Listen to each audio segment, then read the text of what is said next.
చేసిన వారిని పట్టుకొను. నిన్ను ఎవరు పట్టుకో? పాపము చేసే నిన్ను ఎవరు పట్టుకుంటే పాతాళం పట్టుకొని ఉంది.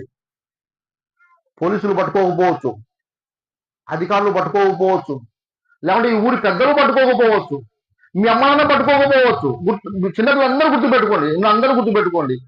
వృష్ణము చేతను అనావృష్టి చేతను మంచు నీళ్లు ఎట్లా ఎగిసిపోతాయో, అంటే బాగా ఎండాకాలము రోడ్డు మీద ఐస్ గడ్డ పెట్టి తాగురైపోతుందో, ఎండాకాలము చెరువు నీళ్ళు ఎక్కడికి పోతాయి?